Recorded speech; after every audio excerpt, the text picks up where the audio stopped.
people. We're going to deduce an expression for the diffraction component, okay? And the idea is this, the general idea is that we try to use, okay, let me draw here, okay? For the previous case, this is what we did. So we take the ship, okay, and we move it vertically. And because of this motion, we generated some waves.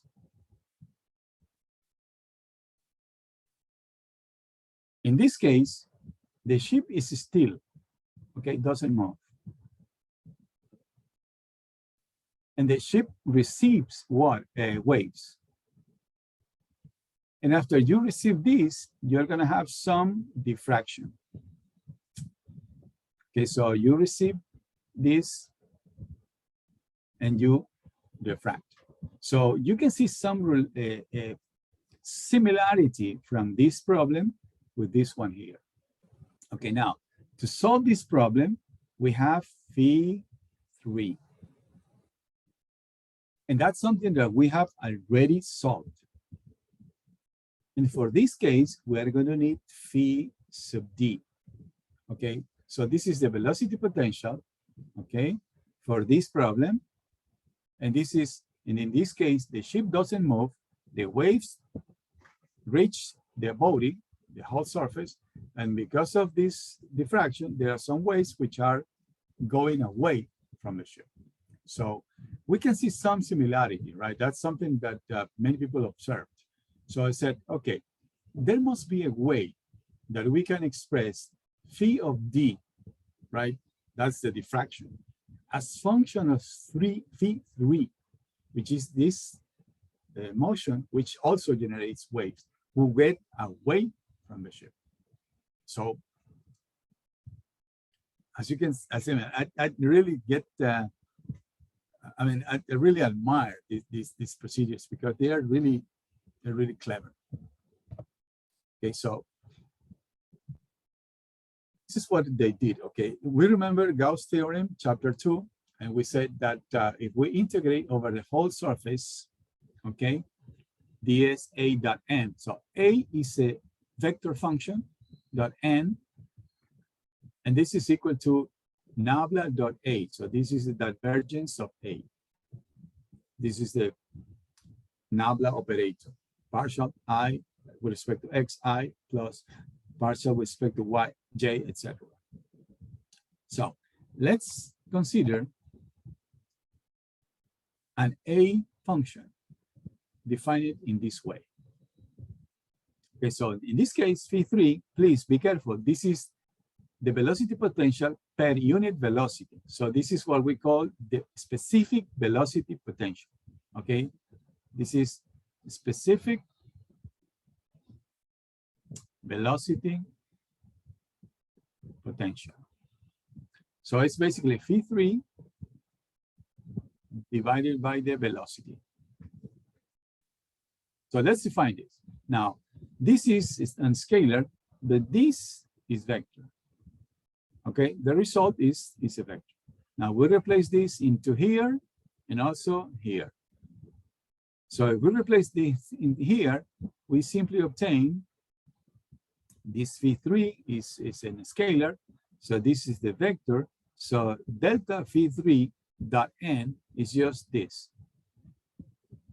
Now, if we put this function in here, since it has two parts, what we can do is we can apply first to this one here, dot product with this. And then we can switch. We can give this and this multiply, apply to, I'm sorry, nabla, multiply, apply to this part here. So this is the result. So this is this dot this, so this is a scalar, and this is nabla too. So it's also a scalar. Now, we apply Gauss theorem, but with the a function defined in a different way. Okay, let's define another a function in this way. Okay, So let's apply this into here. This is what we obtain. On the right-hand side, this is what we obtain. But we see that this is equal to that. So what we can do is we can simply take the difference between them, subtract them. Okay. So if we subtract, this is going to cancel that. And this is what we are going to be left with, which is here.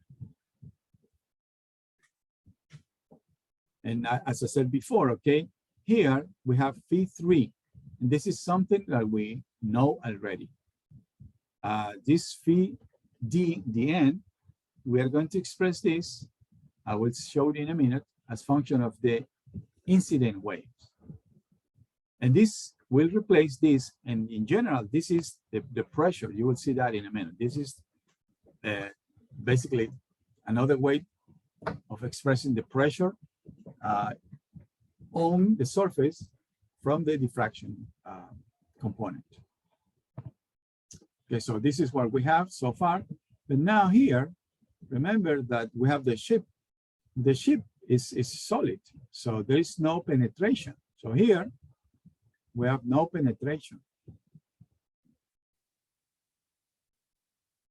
Okay, so the component of the velocity in the normal direction has to be equal to 0. And this is this. So this is the normal to the surface velocity component.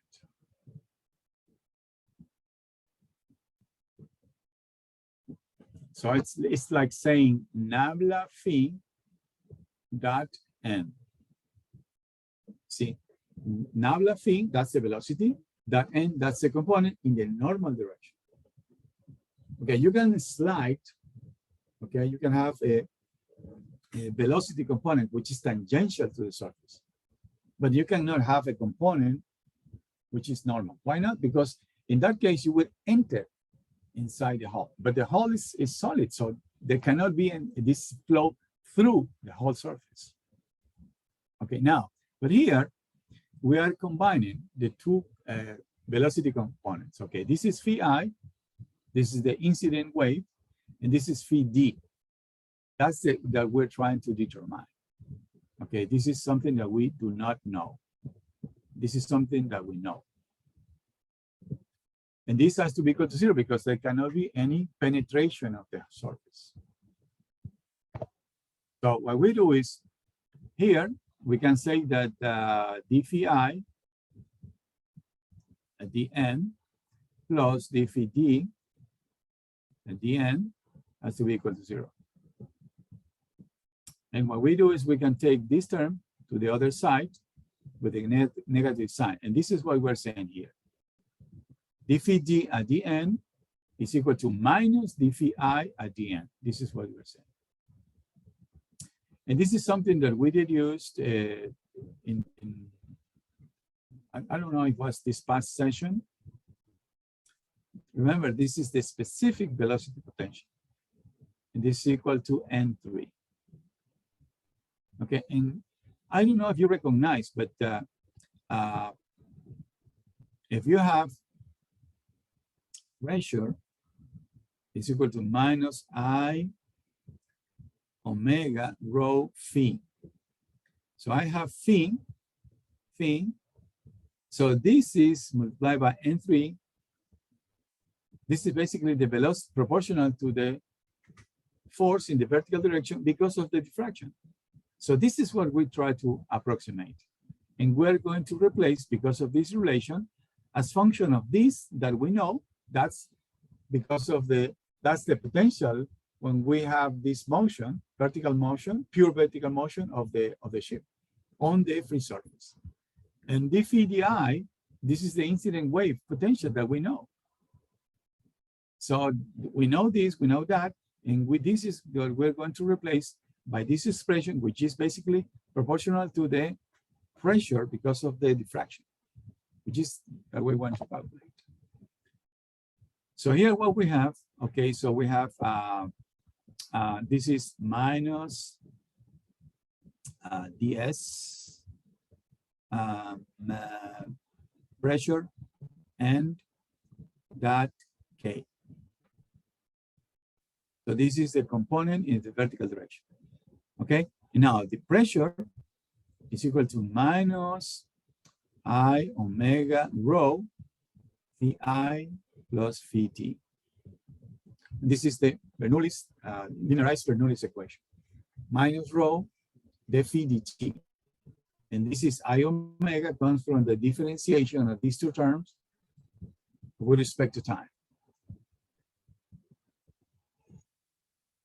So we have two negatives, cancel, and that's it. Okay, so you see immediately here that the second term I have phi d, n3, and 3. So instead of this, we're going to use this.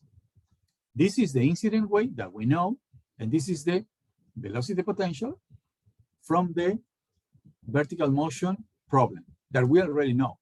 So this can be expressed in terms of A33 and B33. Added mass per unit length, damping coefficient per unit length. So we can express this as function of something that we know. This is it.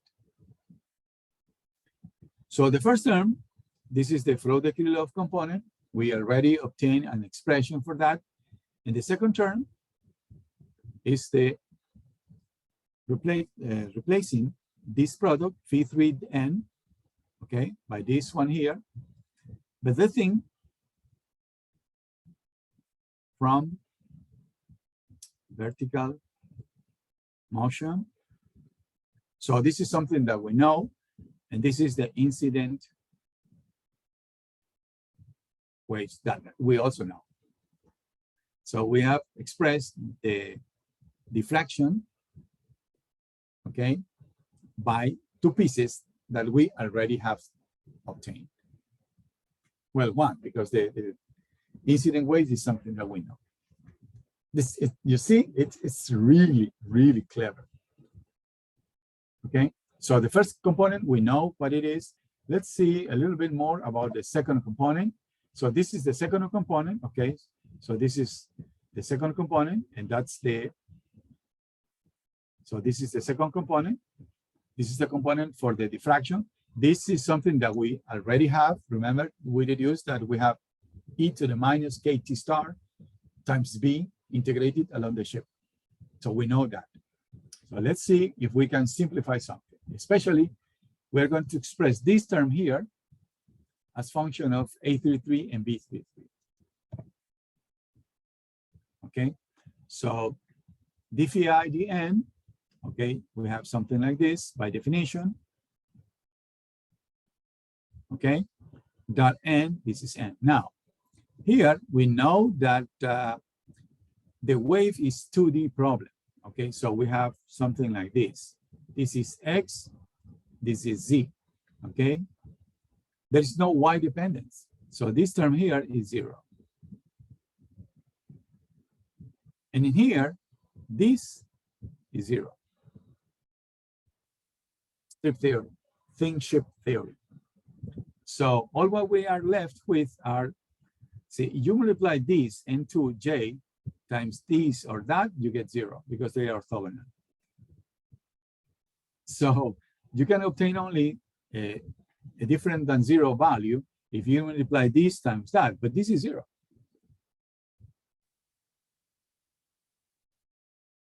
Okay, so the only thing that you're going to obtain is if you multiply this times that. That's the only term different than 0. So since we are assuming that this is small, as Ms. Freire said, so we change, instead of little n, we use big N, multiply, this is dot product times d phi I dz, and this is this. So this term here is just this one here.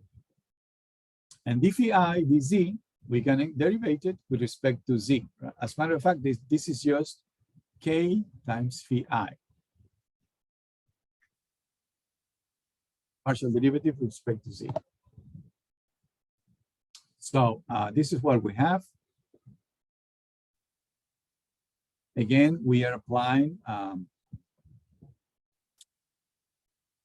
strip theory. So we assume that the dependence on every strip does not have any interaction with the adjacent strips. It's a simplification. And then we recall phi. So it's this. What we do is we differentiate with respect to z. That's that. So I have the k. Your k is here. That's come from differentiation of this term. And the rest is just that. Again, we do something similar to the one that we had before. So we take this term here and we take it outside. This term doesn't depend on the section, so we can take outside. This is constant outside. The only term that depends on the section is this one here. But we recall that we express that in terms of added mass and damping coefficient. And that's what we're going to replace here. Okay? Shoot. Oh, man. Oh, shoot. Sorry, I apologize. Somehow I erased the page, the next page. So in your class notes, let's see. In your class notes, people, in your class notes on page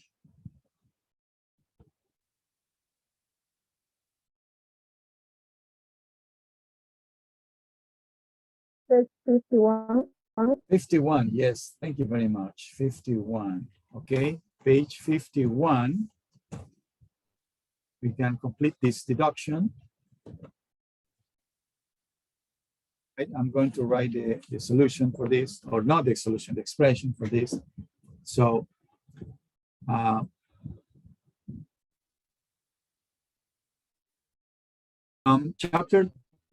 the beginning of this chapter, 3.2, we recall that the integral of dl of rho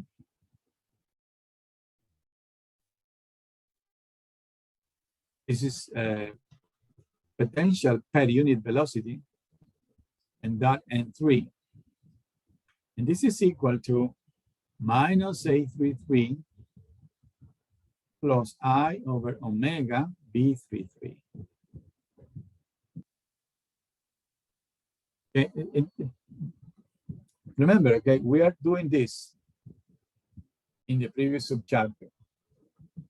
We integrated the pressure, and we have some component which is proportional to the acceleration, and another component which is proportional to velocity. That's what we're seeing here. So what we're going to be doing is, in this expression here, okay, this is constant. We take this in a similar way, taking an average value for z. This is does not depend on the section, so we are outside, and we are left only with dl, phi3, and 3, and that's what we have here. So we're going to replace the left by this, and what we obtain is the following, okay? So F3, it's equal to Z0 I omega t. So that means that the force puts the ship to move up and down, excitation. So we integrate along the ship length from minus L over 2 till L over 2 dx, okay, e to the minus kt star. Okay, we took this outside and replace z by a representative value. Then we go on e to the I kx, okay, and then we'll multiply by minus omega squared A33 This A33 depends on X. Remember that depends on the shape of the section, okay? Plus I omega B33, which also depends on X.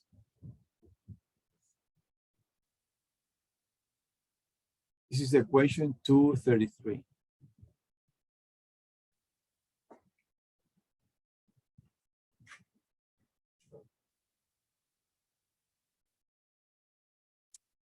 Okay, what we have done is we have considered Frode-Kirillov. That's straightforward. And fortunately, for the case that which is very important for us, is the case when we receive waves from the bow. And in that case, Frode-Kirillov is the most important component. But then it's possible that if we are receiving waves just from oblique direction, and in that case, yes, the dimension of the ship is not just a beam, it's part of the length. And in that case, the dimension is not that neglectable. And in that case, we have to consider the diffraction. We do this change and eventually express the original problem, diffraction problem, in terms of the solution of the solution of the problem that we solved when we were considering the vertical motion of the ship. And in that case, if we do this, there are some waves which are going away. In this case, we have the ship, it's steady, I mean, it's still, doesn't move. The waves come to the ship and they are diffracted. So in certain way, there is some similarity between these two problems. That's what we are doing here. So we are using the solution for one problem for the other, which is similar. So this is the diffraction. We had previously the Frode-Kirillov, and we combine those two, we have the total excitation. Okay. In the case of the moment in pitch, okay, we have to be careful. Oh man, that's not a straight line, that's right. These people don't write on my screen.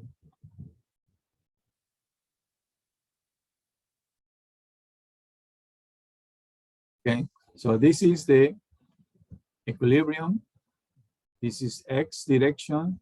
This is Z. Okay, now here we have this strip. This is the positive direction. So this is DFZ in general. So this is the force. Okay, and here we have a component from Frode-Kirillov and another component from the diffraction. So here you have, okay, this is the diffraction. Previously you had the Frode-Kirillov, okay? But now we have to be careful with the signs, okay? Now, if we want to calculate moments, okay, the Y direction is pointing inward the plane. So the Y axis is this one. So we see that it's X cross Y give you Z positive upward. But this direction, positive Y direction, next the ship rotates like this. So this is the positive Y direction. That means that M5 is equal to the integral from minus L over 2 until L over 2 of the force. You have to add these two components. But the problem is that you see that this is the positive force, and at the positive position, this is the arm, which generates a moment which is opposing this one here. So we have a negative and multiplied by X. This is the arm. Okay, and the replacing here, dF3 from Frode-Kirillov plus dF3 from diffraction, This is the equation in your class notes, equation 234. In your class notes.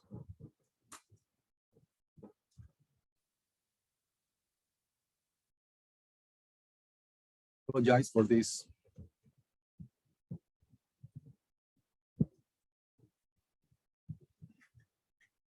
This is the next one is the classical. Is there any problem here, people? Is there any problem with this procedure? What I suggest with this procedure is try to follow a couple of times, so you try to keep some key steps in your memory. That's all. That's all what we can do. Okay, as an example, the classical one is this that I'm going to present here. Okay, let's suppose that we have a ship, simple ship. Okay, so we have something like this.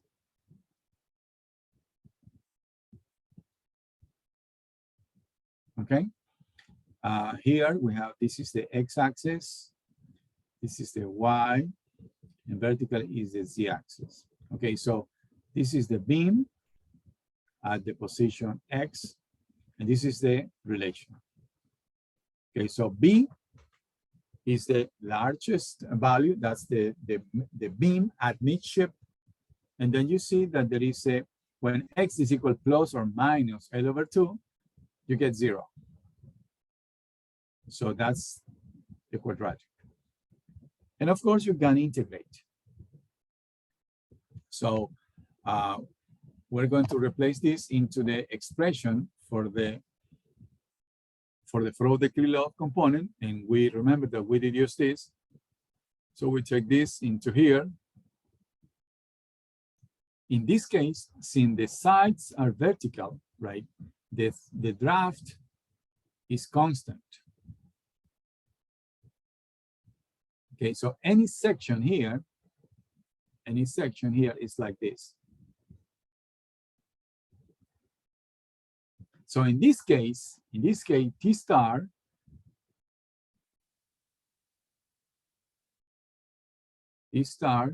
equal to T for this case. So this term here is going to be a constant. Okay, this term here is going to be a constant, and we can take that out of the integral. So we are left with what? Dx e to the ikx rho g constant times b of x, which is a quadratic function. And you can go back to your class notes from integral calculus and develop a full solution for this problem. And that's because this is such a simple geometry. Okay. You can look it up in the literature, or I did it. Okay, I did completely because I just wanted to check. Okay, so please, somebody who is doing this, I don't like it. Okay, so this is constant. This also is dependent on x. So this is easy to integrate completely, analytically. And this is the solution. There. And immediately you remember that every time you have terms like this, that means that at certain points, these terms will value 0.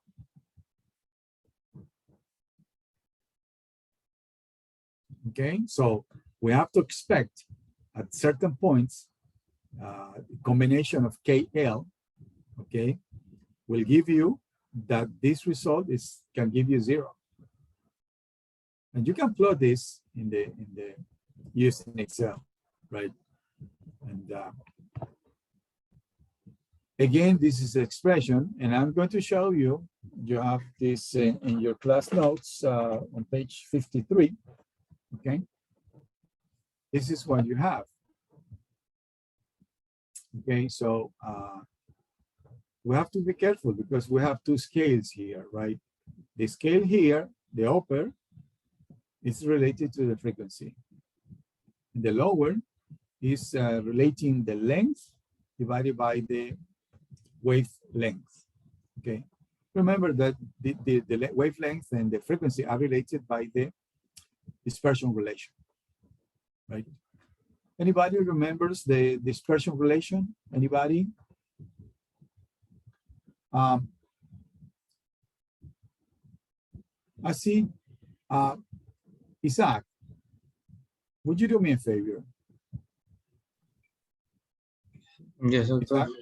Yeah, would you please, right now, these are the persons who are attending the session. The other, consider that they didn't come. Okay. Okay. I just want to see who really come to class. That's all. Okay. So we divide the amplitude by this term, rho g z0 a omega p. This omega p you see here, you have LB, and I think it's 2/3.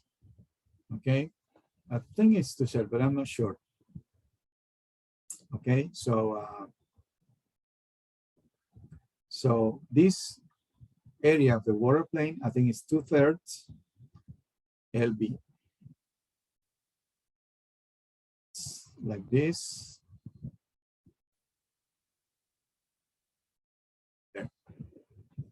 Okay, so this is non-dimensional.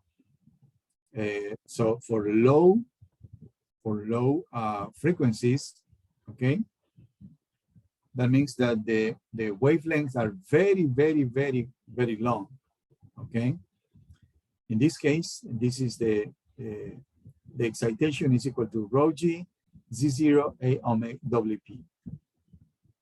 We can use this, okay, to find a check. We will comment that next session. Okay. When you have a small ship like this one here, okay, in very long waves,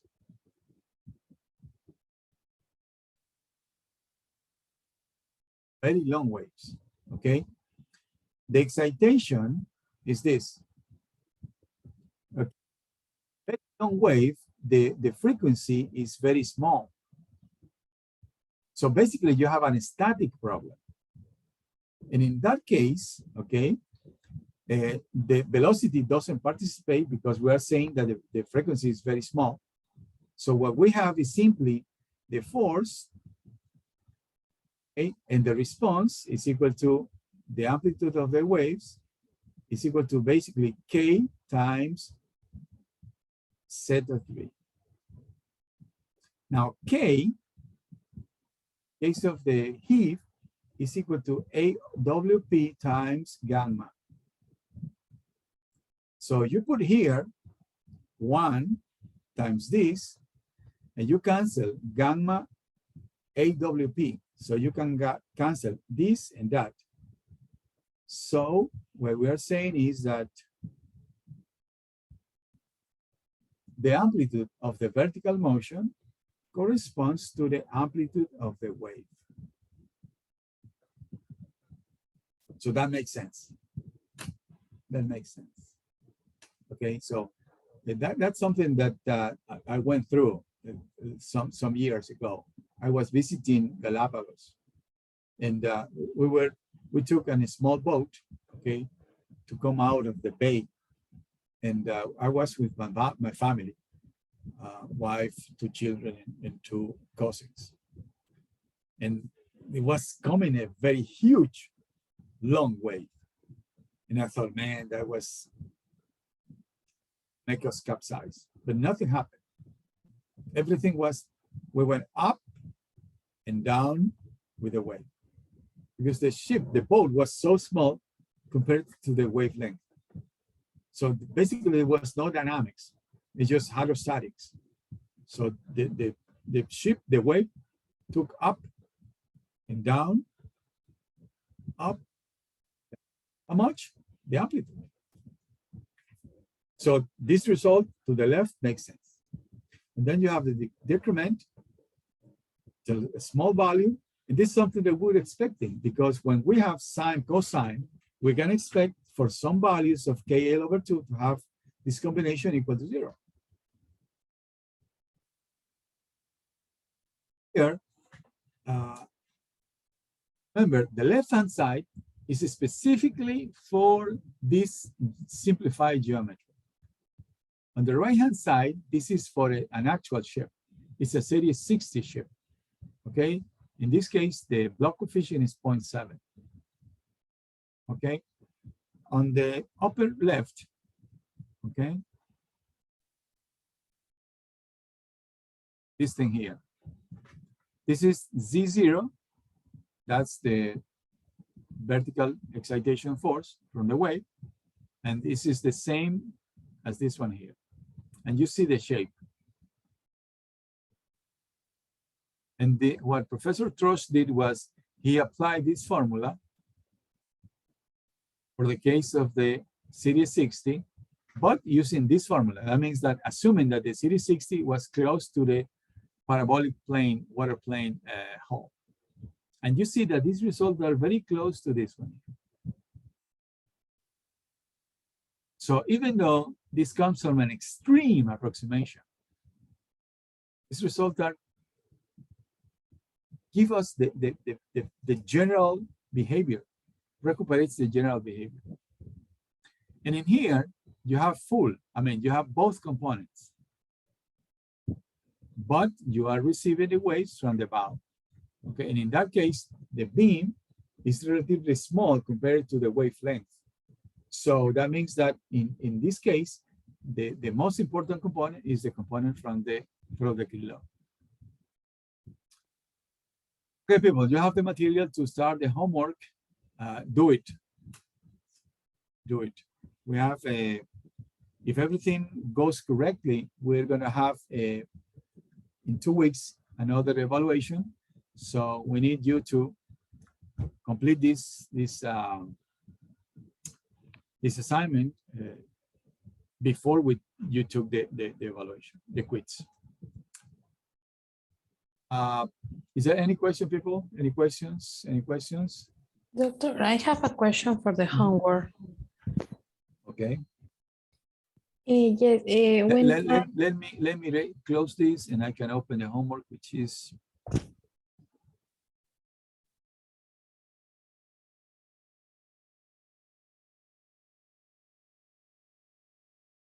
What it is? It's left.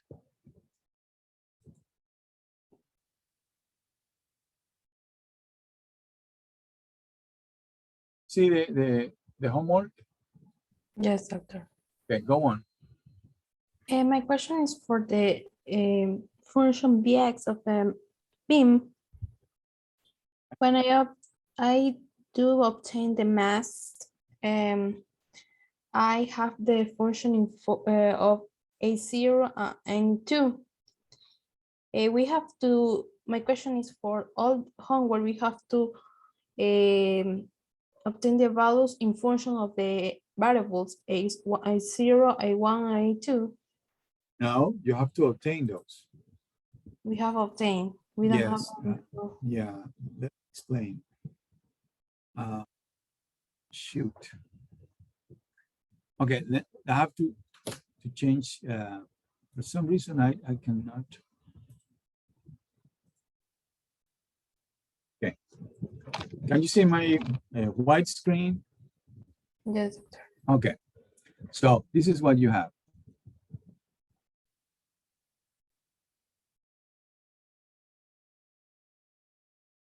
So you have, this is X, this is Y, okay? So and this is the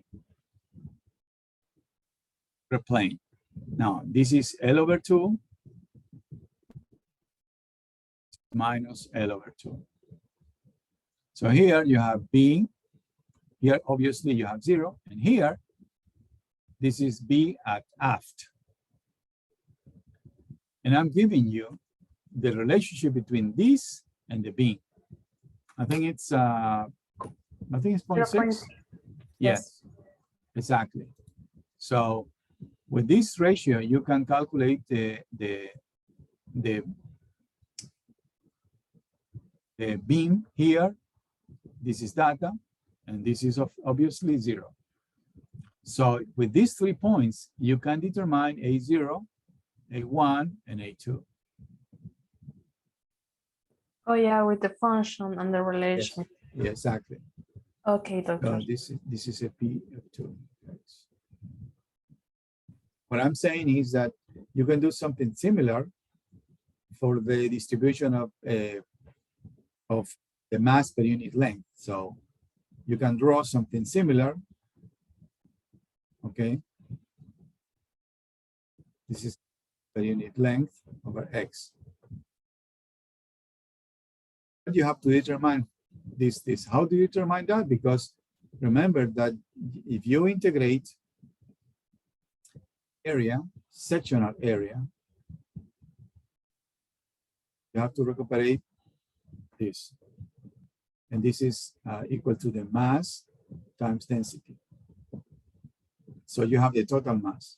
And here, if you integrate, this has to give you that. Yes, doctor. This is my question. Thank you. No problem. Okay, people, any other questions? Yes, doctor, I have a question. Go on. We have 2 different values for the wavelength. It's 0.5 times the length and twice the length, right? So we're going to have 2 different values for the frequency. Where we are going to get the value for the C, the constant, the coefficient. We have a range. We have to consider all those values, or just like a from average. Sorry. Would you please repeat, because I have problems with my speakers. Would you repeat that, please? Yeah, as I mentioned before, we have 2 different values for the wavelength, right? For the So, what? For the what? wavelength, Wavelength. lambda. Lambda, yeah, but no, not only 2 values, but you have to. See, you have.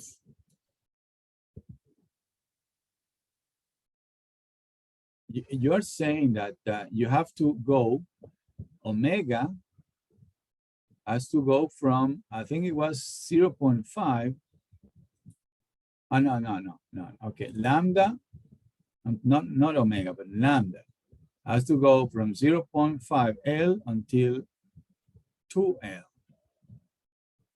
It's not only 2 values. This is the full range. This is a range.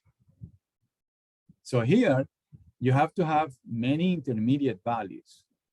So what we need to see is that if we can pick the response in this range, and probably in this range we're going to have the resonances, because we have 2 problems here. Remember, we have heave and pitch.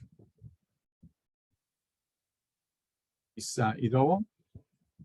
Yes, that was my question, because we are going to have the whole range.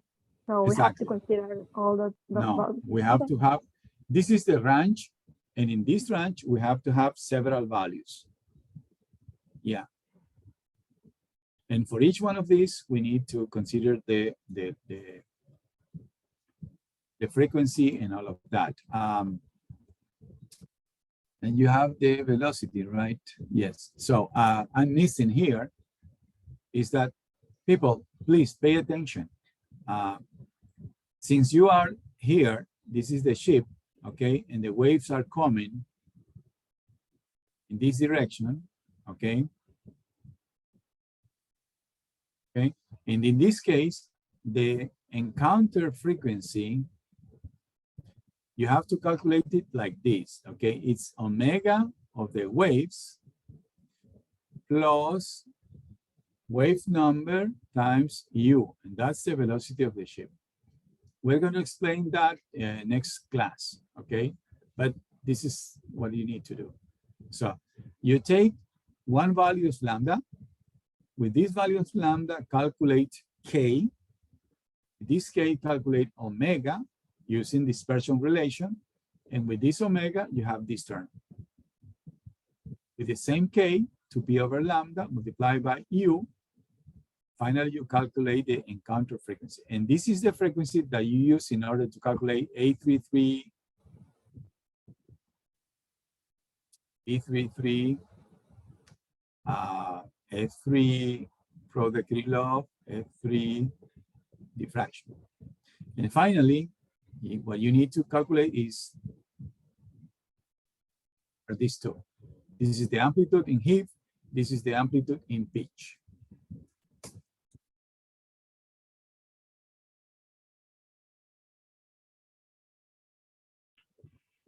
Is it all? Yes, thank you. Okay. Yeah, I'm going to include this explanation in the aula virtual, so you can go on with the calculations. Okay, if there are no more questions, then this is it for today. Please, Isaac, only this person are present in today's session. The other are absent. Okay. Okay, people, see you Tuesday. Please start right away. Don't waste your time because as you can see, the homework is not short. It's not infinite. It's just a decent kind of work. So you need to put some work in this. And that's why I'm giving you this work for a group, not individually. So that means that you can break and you can spend a decent number of hours to complete it. Okay, bye-bye. Have a nice weekend. If you can't come tomorrow. We're trying to play tomorrow basketball. If you can. Thank you.